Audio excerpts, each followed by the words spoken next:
We have a lot of new stuff in FT817OS, and a lot of these things that are implemented, I've used them to take advantage of saving information about the radio when you install the program, run it for the first time.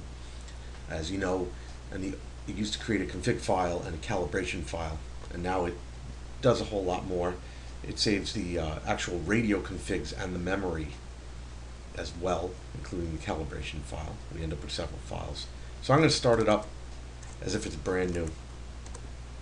And I'm going to type in my serial port. I'm going to give it a baud rate and a log file. I'm going to let it start up. You're going to see some new information here. Backed up the memory, backed up the config.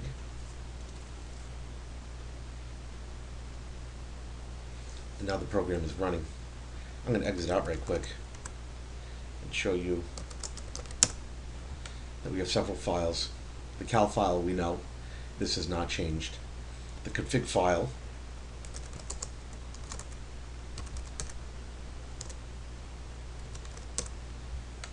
captures all of the relevant radio configurations and what their value is. This is the actual number on the radio, the number within the config menu, the type, and the value.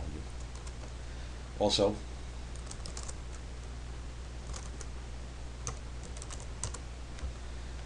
these are the valid memory addresses that were found in the radio. They could be either active or inactive so long as they're formatted correctly and have the ready bit set.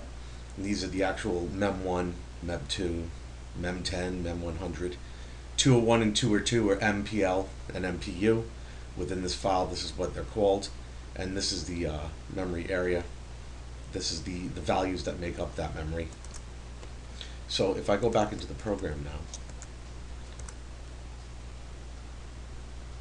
and I type help,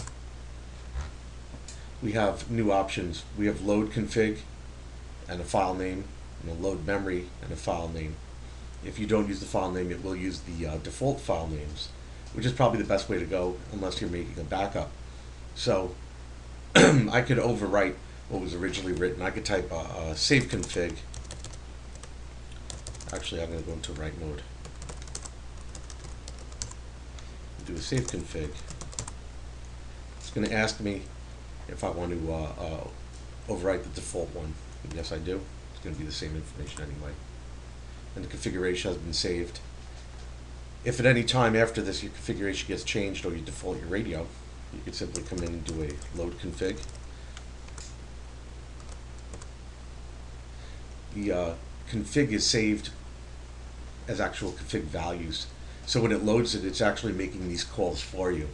And you can see here that as it loads it, all of these configurations weren't updated because they're all still the same. It does its usual checking to see if it has to write to the EEPROM.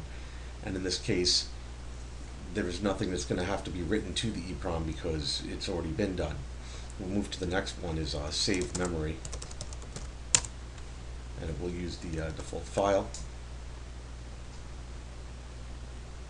Now I would write load memory, but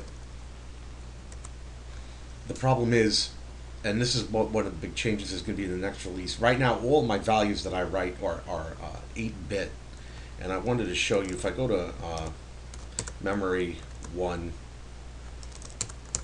and do a show, I got a label here. It's my default label, 1, 2, 3, 4, 5, 6, 7, 8. If I want to change out label,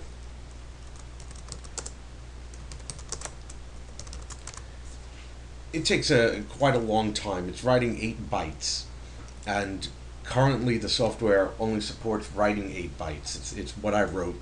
About 80% of all the code only really needs to write 8 bytes.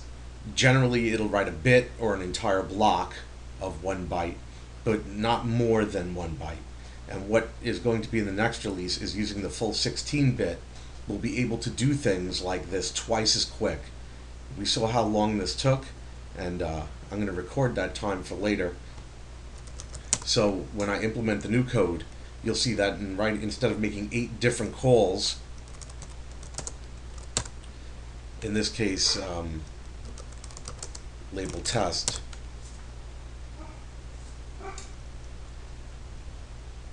I typed debug on, but I was in the wrong memory area. We still see how long it took. But what we're going to do is we're going to update this code for things that require more than 1 byte at a time and double the speed. We're going to come back to that just to give you an idea. Okay, memory mem1, and we're going to do a label KG4TLB.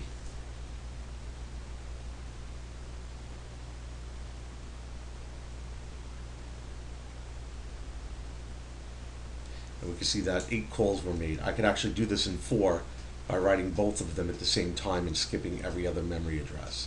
And that's going to be in the new release. But that's what I wanted to show you.